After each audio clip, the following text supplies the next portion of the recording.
Amis auditeurs, nous retrouvons le père Biagio Virgiti, prêtre corse incardiné à Madagascar et actuellement à la paroisse Bonne Nouvelle à Paris, pour la parole de ce dimanche. Chers amis de votre radio chrétienne, bienvenue pour le commentaire des lectures de ce 30e dimanche du temps ordinaire de l'année A. Commençons sans plus tarder par la proclamation de la parole. De l'évangile de Jésus-Christ selon saint Matthieu. En ce temps-là, les pharisiens, apprenant que Jésus avait fermé la bouche aux Sadducéens, se réunirent. Et l'un d'entre eux, un docteur de la loi, posa une question à Jésus pour le mettre à l'épreuve.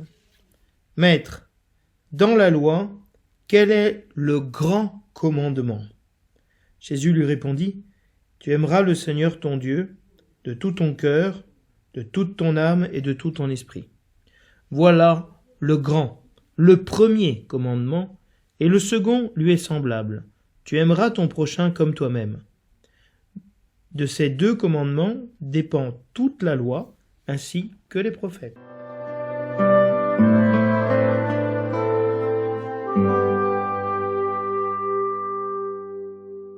Le livre de l'Exode. Ainsi parle le Seigneur. Tu n'exploiteras pas l'immigré, tu ne l'opprimeras pas, car vous étiez vous-même des immigrés au pays d'Égypte. Vous n'accablerez pas la veuve et l'orphelin. Si tu les accables et qu'ils crient vers moi, j'écouterai leurs cris. Ma colère s'enflammera et je vous ferai périr par l'épée. Vos femmes deviendront veuves et vos fils orphelins. Si tu prêtes de l'argent à quelqu'un de mon peuple, à un pauvre parmi tes frères, tu n'agiras pas envers lui comme un usurier. Tu ne lui imposeras pas d'intérêt. Si tu prends en gage le manteau de ton prochain, tu le lui rendras avant le coucher du soleil. C'est tout ce qu'il a pour se couvrir. C'est le manteau dont il s'enveloppe, la seule couverture qu'il ait pour dormir. S'il crie vers moi, je l'écouterai, car moi, je suis compatissant.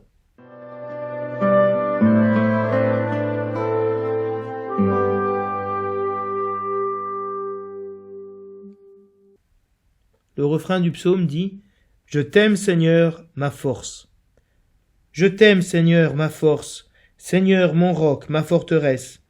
Dieu, mon libérateur, le rocher qui m'abrite. Mon bouclier, mon fort, mon arme de victoire. Louange à Dieu quand je fais appel au Seigneur. Je suis sauvé de tous mes ennemis. Lui m'a dégagé, mis au large, il m'a libéré car il m'aime. Vive le Seigneur, béni soit mon rocher. Qu'il triomphe le Dieu de ma victoire, il donne à son roi de grandes victoires, il se montre fidèle à son Messie. Je t'aime, Seigneur, ma force.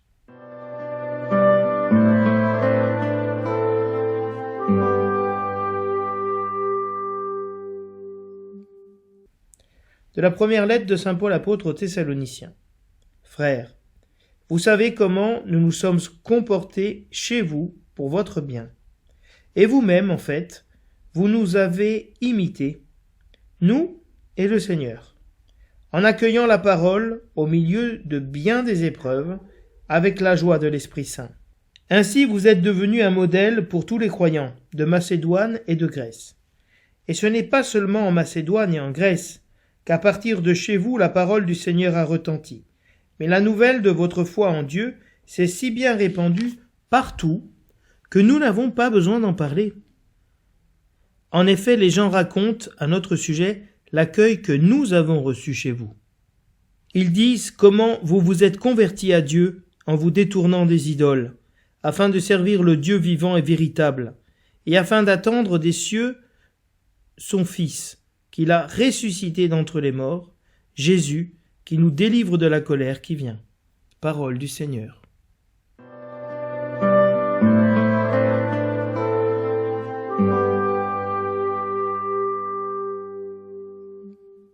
Le thème de ce dimanche est celui de l'amour. L'amour de Dieu et du prochain. C'est le commandement de l'amour. Le commandement d'aimer nous fait entrer dans la vie. Le commandement est le chemin vers la vie. Et l'amour contient et résume toute la loi, car Dieu est amour.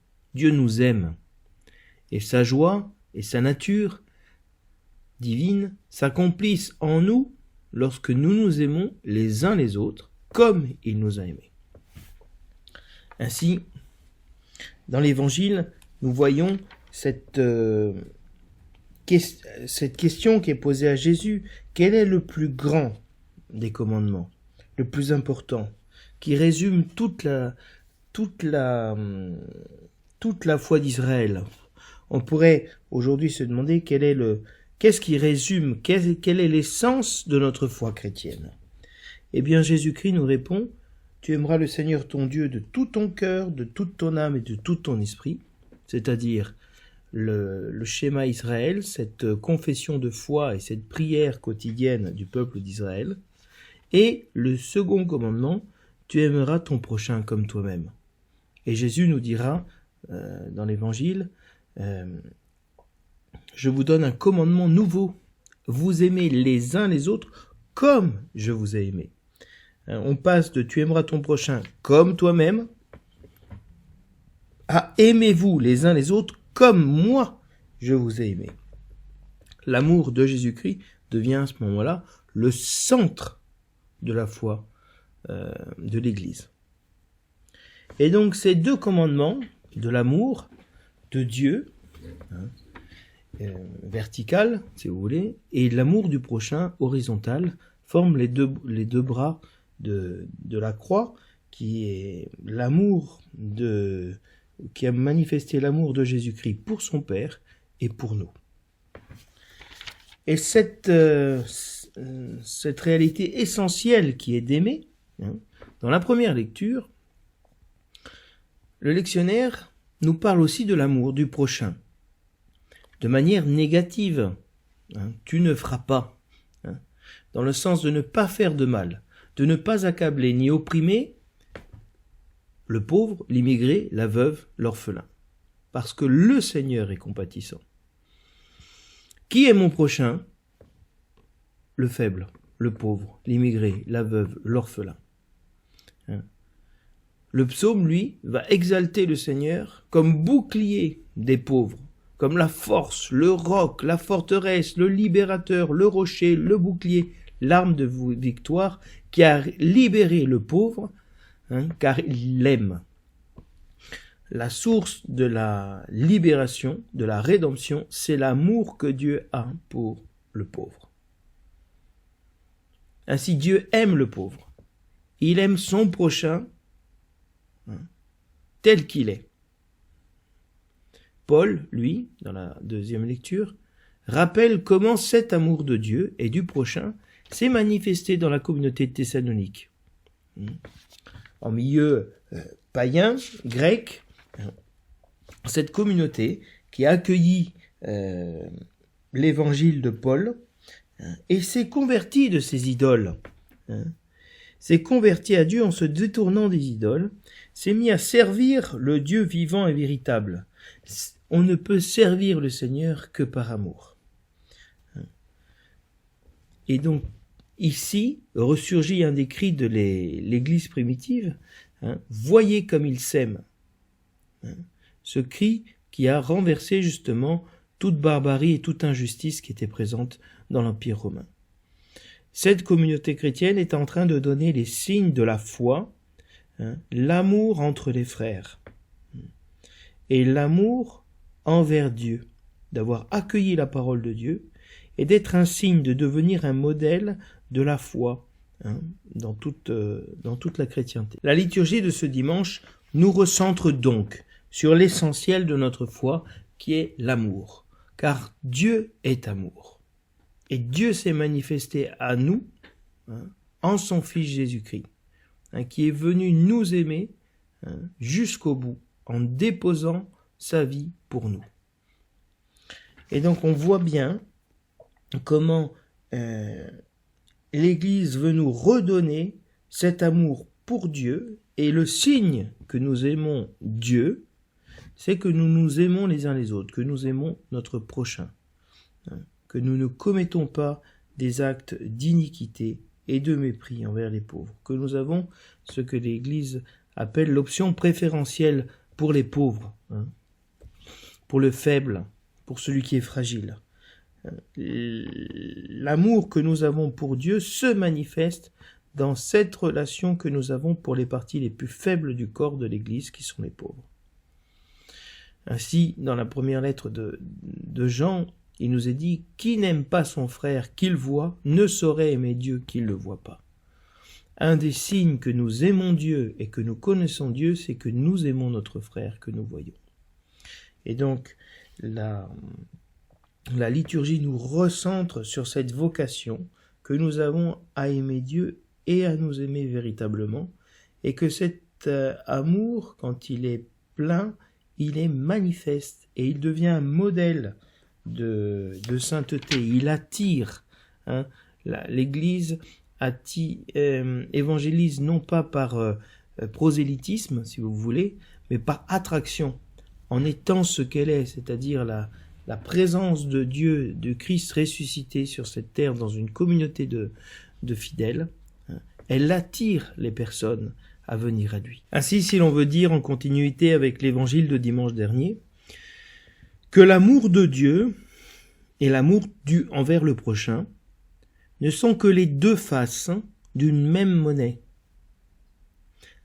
Et cette monnaie porte de part et d'autre l'effigie de Dieu. Dieu est amour. Ainsi, aimer Dieu et son prochain, c'est rendre à Dieu ce qui est à Dieu, c'est-à-dire de lui rendre l'image et la ressemblance qu'il a imprimée en nous. Comment ? En aimant notre prochain, et ainsi de rendre au prochain ce qui est ton prochain. Tout homme est digne d'amour, de cet amour de Dieu, et Dieu a choisi que ce soit nous qui manifestions son amour envers notre prochain.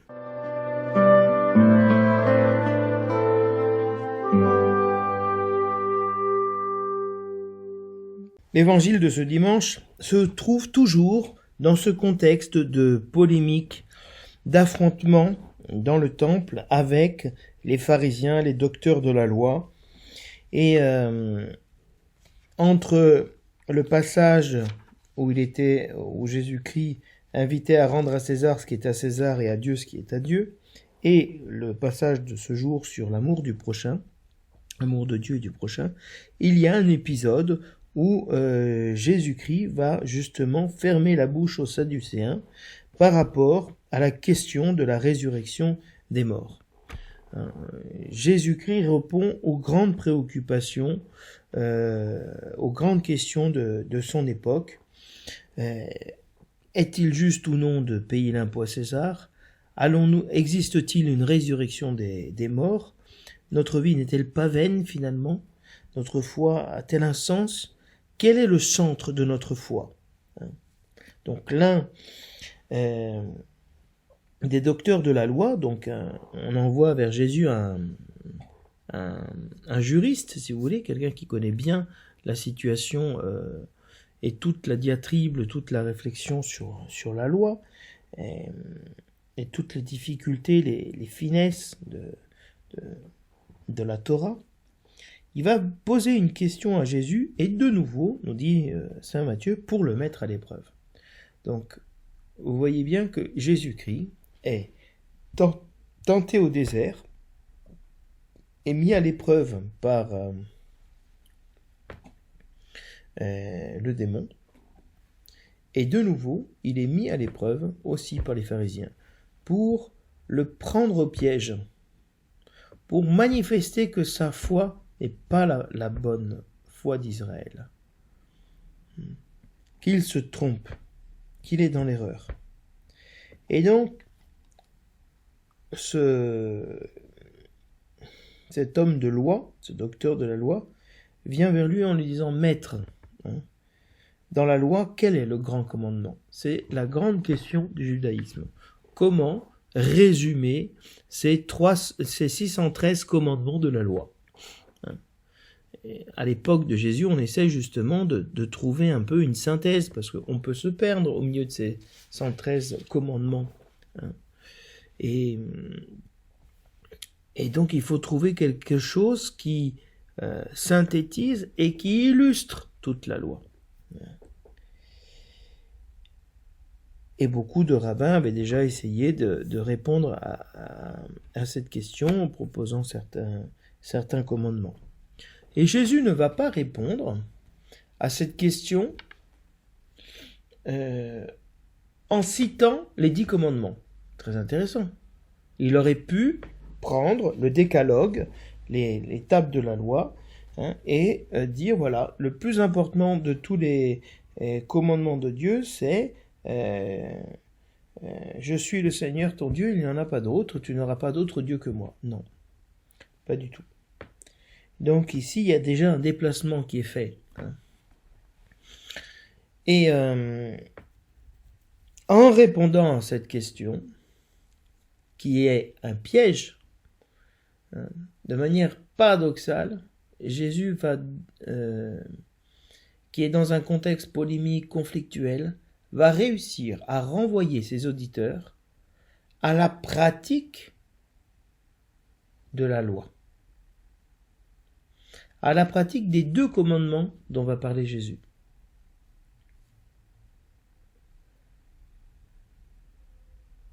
Jésus est en train, en disant que le plus grand commandement, c'est « Tu aimeras le Seigneur ton Dieu de tout ton cœur, de toute ton âme et de ton esprit », et tu aimeras ton prochain comme toi-même. Et il est en train de renvoyer le docteur de la loi et tous ses accusateurs dans leur camp en disant « Mais est-ce que vous aimez Dieu de tout votre cœur, de toute votre âme, de tout votre esprit, de tout votre être, et vous aimez votre prochain comme vous-même ou pas ?» Parce que dans ce conflit que vous avez avec moi, vous êtes en train de manifester que vous n'aimez pas Dieu parce que je viens de Dieu. Et que vous n'aimez pas le prochain parce que vous essayez de me piéger. Et donc, Jésus-Christ de manière implicite, indirecte, les renvoie dans leur corde. Les renvoie face à leur application de ce commandement de l'amour. Et ça montre aussi que le précepte de l'amour du prochain n'était pas retenu par les pharisiens comme un précepte primordial. Parce que Jésus-Christ dira, tu aimeras le Seigneur ton Dieu de tout ton cœur, toute ton âme, tout ton esprit. Et le second lui est semblable au premier. Il rajoute, il met ensemble un commandement qui était abandonné par les pharisiens. Donc Jésus rétablit un équilibre, si vous voulez, par rapport à des hommes qui sont religieux, qui adorent Dieu, au détriment de leurs frères. On ne peut pas aimer Dieu sans aimer notre prochain. On ne peut pas aimer Dieu contre des personnes. Parce que saint Paul nous dira, notre combat n'est pas contre les êtres de chair et de sang, mais contre les esprits du mal qui habitent ce monde de ténèbres.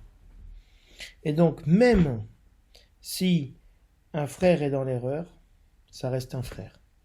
Même si un frère nous persécute, ça reste un frère. Donc les pharisiens envoient un homme qui est à la pointe de la Torah, de la loi. Et il essaye de faire dire à Jésus, à travers ses propos, ses commandements, qu'il est contre la Torah, qu'il est contre Dieu.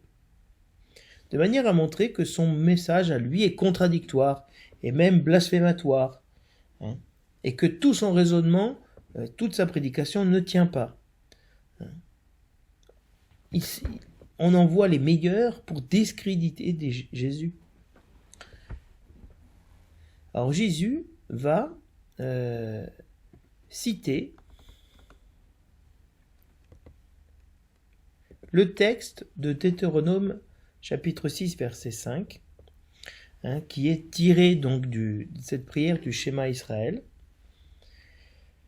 Et il fait de ce schéma Israël le commandement le plus grand, le plus important, et il accole à ce commandement le plus grand un autre commandement qui est tiré, lui, du code de sainteté dans le Lévitique au chapitre 19 verset 18. Et il va mettre l'amour de Dieu et l'amour du prochain sur le même plan. La nouveauté ici, dans l'évangile de Matthieu, c'est de mettre sur le même niveau l'amour du prochain avec l'amour de Dieu. Donc si vous voulez, on reste dans cet esprit de rendre à Dieu ce qui est à Dieu et à César ce qui est à César, hein, à travers cette vision de l'image de Dieu.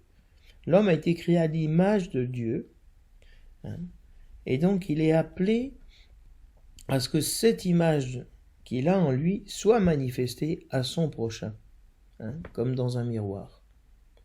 Et ainsi obéir à César, c'est obéir à Dieu. Aimer son prochain, c'est aimer Dieu. Parce que le prochain est marqué par l'image de Dieu en lui.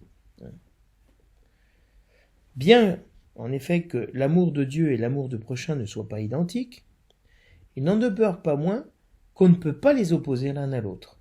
Et donc, on ne peut pas choisir, comme font les pharisiens, de choisir d'aimer Dieu au détriment du prochain.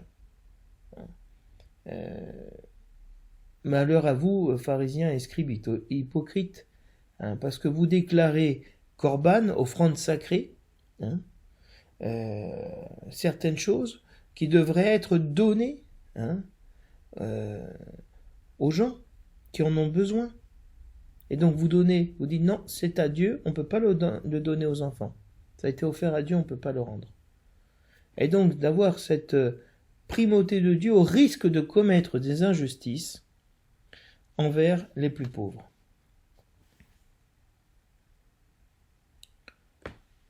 Et donc Jésus-Christ les recentre sur la cohérence, hein, l'équilibre. Parce que qu'est-ce que ça veut dire aimer Dieu de tout son cœur? Le cœur, pour les Juifs, c'est le lieu de la volonté, hein, de toute son âme, hein, et de toute sa pensée. Ça veut dire aimer Dieu totalement, dans toutes les dimensions de notre être, intellectuel, affectif, la volonté, hein. Et Matthieu va transformer la dernière partie du schéma en disant « et de toute ta pensée ». Pourquoi va-t-il dire, hein, d'aimer Dieu donc de toute son âme, de tout son cœur, de toute son âme, et normalement c'est de toutes tes forces. Ici il n'utilise pas le terme force, mais le terme pensée. Si l'on regarde dans le verset qui précède dans la traduction grecque, hein, de la Torah, que va citer Matthieu, on a le terme pensée.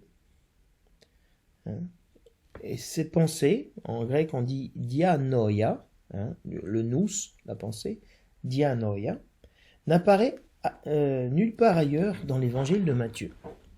Or, Jésus cite le Lévitique.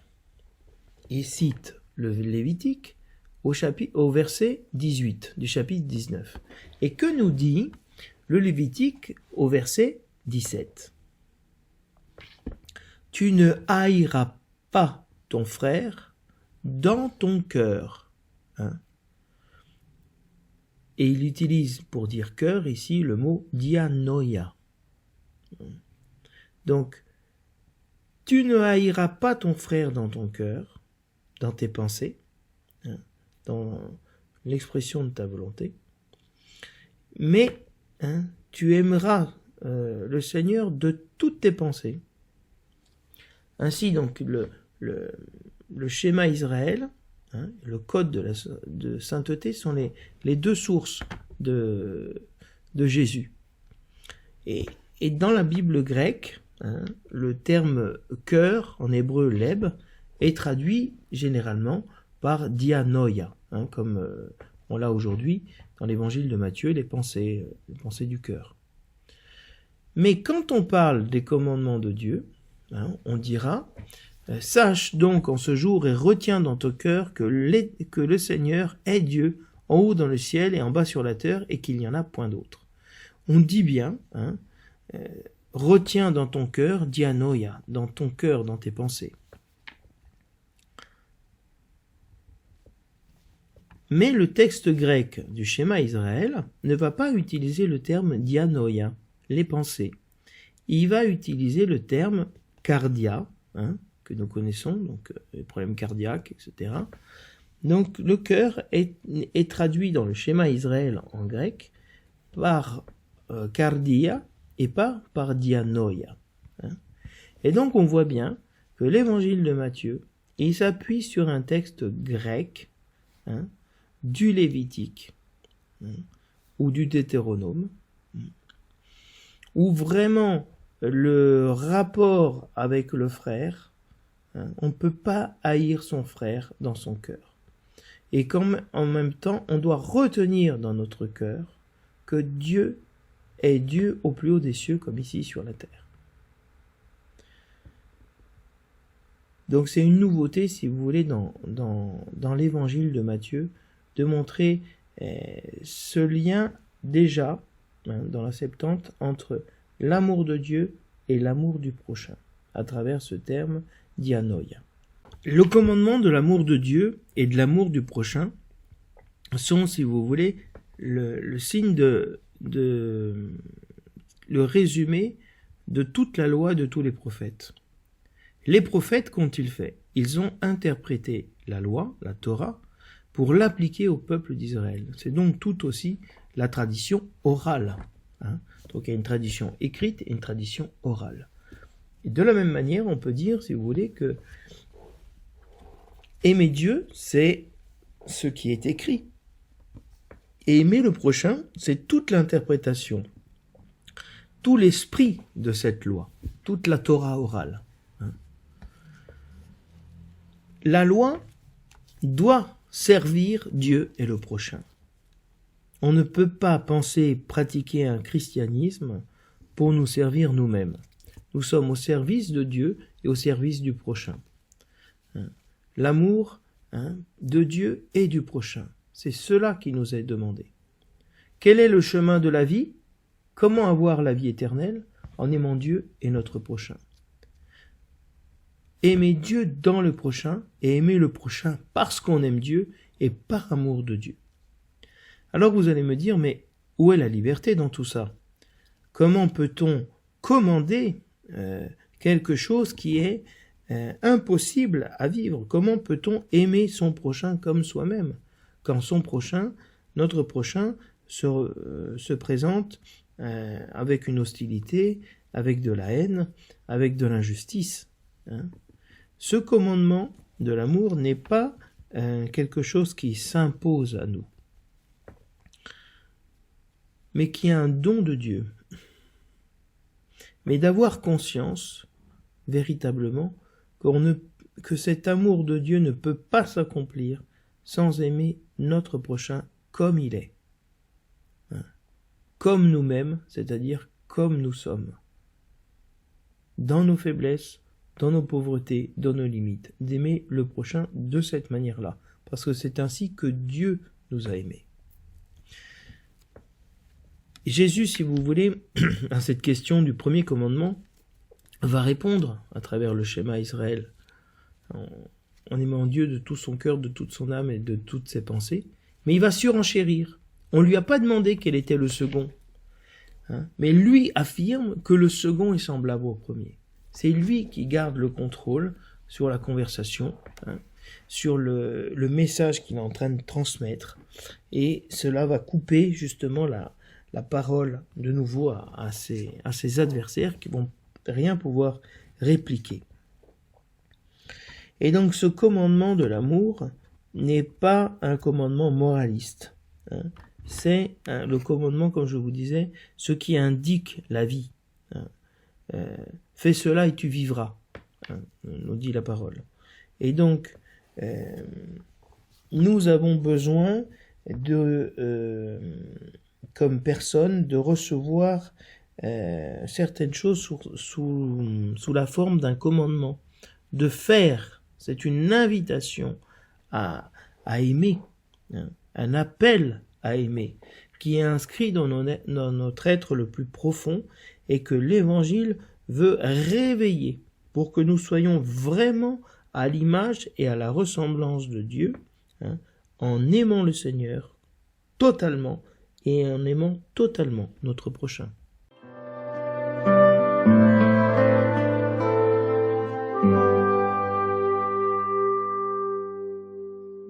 On retrouve donc ici, si vous voulez, la règle d'or. Ne fais pas à ton prochain ce que tu veux pas qu'on te fasse, et que Jésus transformera de manière positive. Faites aux autres ce que vous voulez qu'on fasse pour vous. Mais ici, la motivation, elle n'est pas seulement, si vous voulez, au niveau théorique de la règle d'or, mais elle est historique. Parce que nous étions immigrés en Égypte. Nous avons subi l'injustice, et donc nous ne pouvons pas reproduire l'injustice que nous avons subie, de la faire subir aux autres, d'être à notre tour oppresseurs. Nous étions victimes, nous devenons oppresseurs. On connaît bien ce système-là dans notre société où des personnes ont été victimes, et tout d'un coup elles se font elles aussi prédateurs. Et ça n'est pas possible, parce que Jésus-Christ, lui, Dieu nous a libérés de l'exploitation, de l'oppression, nous a fait libres. Donc nous sommes des gens, un peuple libéré. Un peuple libéré doit vivre dans cet esprit de libération. Vous n'accablerez pas la veuve et l'orphelin.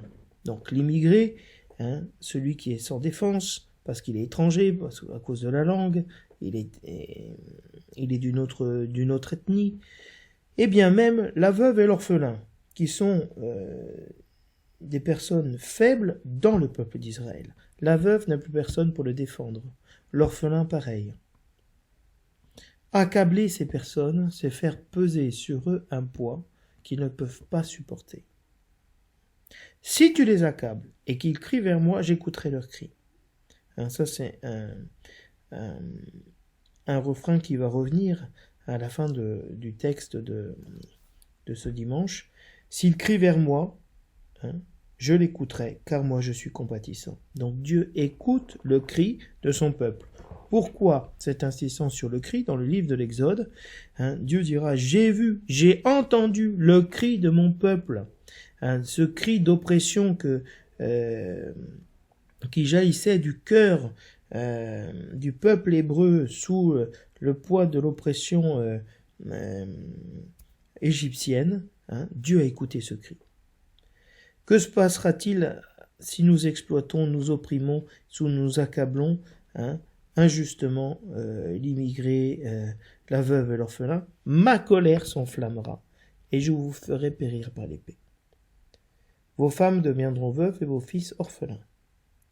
Si vous qui avez été libérés, vous ne vivez pas selon cette liberté, mais que vous retournez sous le joug de l'esclavage, de la violence, de l'oppression et du mal, si vous vivez par l'épée, je vous ferai périr par l'épée.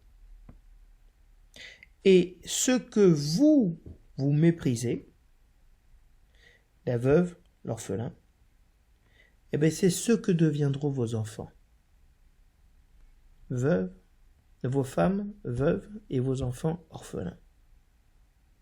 Donc si vous voulez, il y a un retournement ici où Dieu rebat les cartes.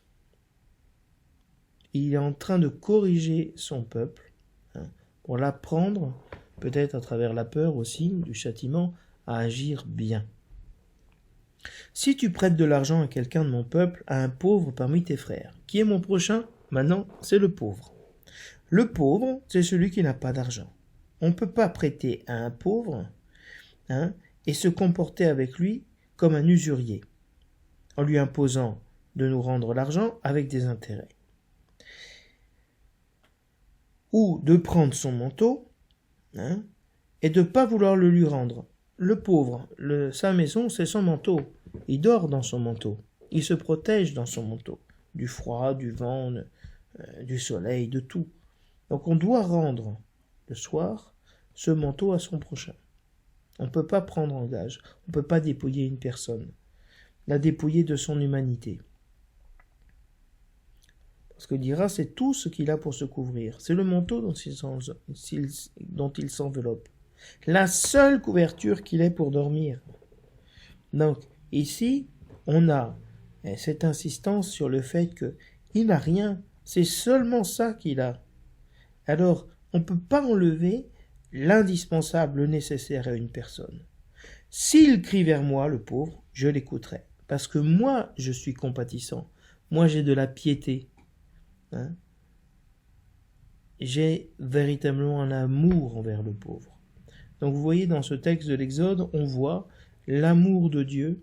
Et qu'est-ce que veut dire l'amour du prochain? Le premier degré de l'amour, c'est de ne pas faire de mal. Le deuxième degré, c'est de faire le bien, d'aimer. Et alors, le psaume va répondre à au fait que le Seigneur s'implique pour défendre la veuve et l'orphelin, l'immigré, le pauvre. Et il va dire « Je t'aime, Seigneur, ma force ». Le plus important des commandements, c'est aimer le Seigneur. Eh bien, l'Église met dans la bouche de l'Assemblée cette déclaration d'amour au Seigneur. Je t'aime, Seigneur, ma force. Très important que l'Église nous aide à dire je t'aime, Seigneur. Parce que peut-être spontanément, nous ne le disons pas. Et donc l'Église est en train de nous enseigner à dire au Seigneur je t'aime. Parce que notre relation avec Dieu n'est pas une relation de servitude. De maître à esclave. Nous ne sommes pas les esclaves de Dieu, dans ce sens d'une domination, d'une oppression. Nous sommes l'épouse de Jésus-Christ. Nous sommes le corps du Christ, nous sommes redevables de cet amour envers le Seigneur. Et donc cette déclaration d'amour est mise sur la bouche des fidèles. Je t'aime, Seigneur. Pourquoi? Parce que tu es ma force. Tu es mon rocher, ma forteresse. Non. La force et la forteresse montrent la protection, si vous voulez, face aux ennemis, face aux attaques. Et non seulement Dieu nous préserve dans la forteresse, mais il nous libère. Il est ce libérateur, ce bouclier, cette arme de victoire. C'est-à-dire que le Seigneur nous libère par sa force. C'est lui qui remporte la victoire sur nos ennemis. Cette victoire ne vient pas de nous, c'est lui qui s'engage. Comme dans les livres de l'Exode, au moment du passage de la mer, Moïse dit au peuple, les Égyptiens que vous voyez aujourd'hui, vous ne les verrez plus jamais, parce que c'est le Seigneur qui va combattre pour vous contre l'Égypte. Et donc cette conscience que c'est le Seigneur qui lutte pour nous, comme il défend le pauvre, comme il défend la veuve et l'orphelin, c'est lui qui nous fait justice. Quand je fais appel au Seigneur, je suis sauvé de tous mes ennemis. On a vraiment le Seigneur promet qu'il sauvera, il écoutera le cri. Et dans le psaume, on a cette confession du psalmiste qui dit « J'ai crié, le Seigneur m'a libéré de mes ennemis. » Il m'a libéré. Pourquoi Dieu m'a libéré? Parce qu'il m'aime.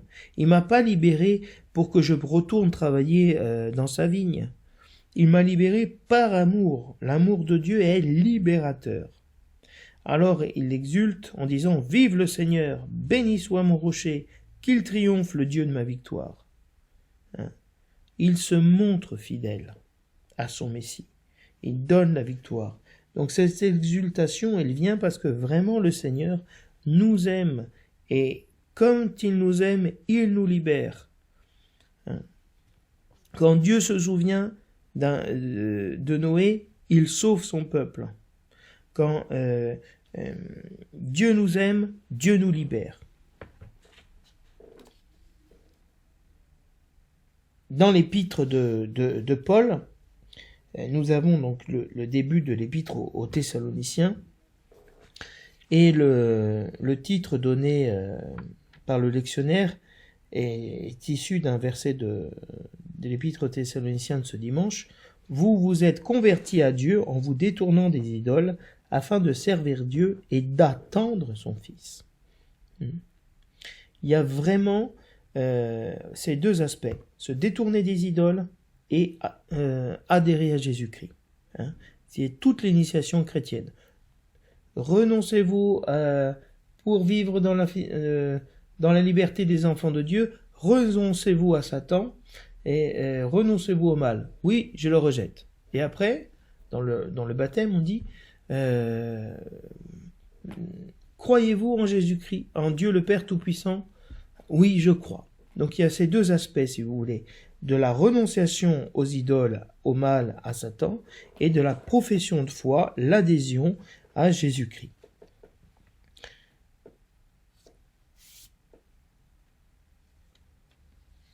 Et Paul se félicite que cette communauté de Thessalonique ait reçu l'attitude, le comportement, ait vu la charité, l'amour de Dieu et du prochain se manifester en Paul, et qu'eux-mêmes ont imité ces catéchistes, ces évangélisateurs, en accueillant la parole de Dieu. Ils ont accueilli le témoignage de l'amour de Dieu pour les lointains, pour les païens, et ils ont accueilli ce témoignage de Paul, juif, qui est allé à Thessalonique annoncer l'amour de Dieu pour les païens. Ils ont accueilli cette parole au milieu de bien des épreuves, parce que quand on commence à s'approcher de Dieu, on se prépare à l'épreuve, on essaye d'être découragé. Le monde essaye de nous décourager de suivre Jésus-Christ. Et eux ont reçu au milieu des épreuves la joie de l'Esprit Saint. Un des signes de la présence de l'Esprit Saint, c'est la joie. Et dans les épreuves, ils ont eu cette joie parce qu'ils ont accueilli la parole. Et à ce moment-là, ils sont devenus des modèles pour tous les croyants. Parce qu'ils sont persécutés, mais ils sont profondément heureux. C'est-à-dire que cette vie divine a pris demeure, a pris chair à l'intérieur d'eux.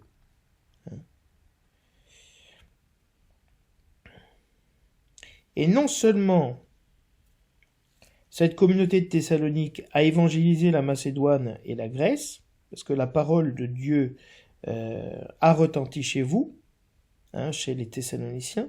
Donc en accueillant l'évangile, ils ont évangélisé le reste de la Macédoine, ils ont permis que la parole de Dieu arrive, mais aussi le fait que vous soyez convertis, que vous ayez donné votre foi à Dieu, que vous aimez Dieu, cette nouvelle s'est répandue partout. Et donc, tout le monde a entendu qu'à Thessalonique, il y avait des chrétiens des païens qui s'étaient convertis, qui étaient devenus chrétiens, et qui s'aimaient les uns les autres, comme Jésus-Christ les avait aimés, nous a aimés. Et les gens en parlent, racontent cela. Et donc, c'est un peuple qui a reçu et accueilli la parole de Dieu, qui a accueilli les missionnaires. Et donc, cet accueil qu'ils ont eu aux missionnaires et à la parole de Dieu, et cette nouvelle, ce témoignage s'est répandu et a permis d'autres conversions. Comme je vous disais au tout début, l'Église fonctionne par attraction, par émulation. Et donc, Paul termine en disant, voilà, vous vous êtes convertis à Dieu en vous détournant des idoles, vous avez servi le Dieu vivant et véritable, et vous attendez Jésus-Christ, qui a été ressuscité d'entre les morts, et qui nous délivre, qui nous sauve de la colère qui vient. Cette colère qui était prévue pour tous ceux qui opéraient le mal dans la première lecture, cette destruction. Jésus-Christ nous délivre de cela, parce que le jugement est déjà anticipé. La miséricorde a été le jugement que Jésus-Christ a fait peser sur nous. Et donc il nous délivre, dans ce sens-là, de la colère qui vient. Alors je vous souhaite à chacun vraiment un bon dimanche dans cette parole, que le Seigneur fasse grandir l'amour en nous, l'amour pour Dieu et l'amour pour le prochain. Et je vous dis à la semaine prochaine.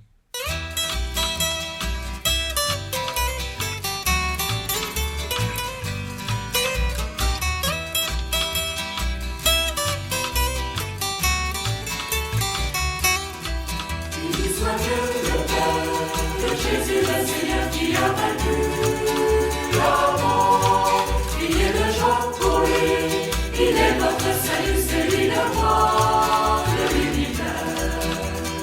Rejetez les ténèbres et venez à la lumière, et suivez sa parole, elle vous donne le salut. Béni soit Dieu le Père, de Jésus le Seigneur qui a vaincu la mort. Criez de joie pour lui, il est votre salut, c'est lui le roi de l'univers. Approchez-vous de lui, les redondes de l'Église, rejetés par les hommes, mais précieux auprès de Dieu.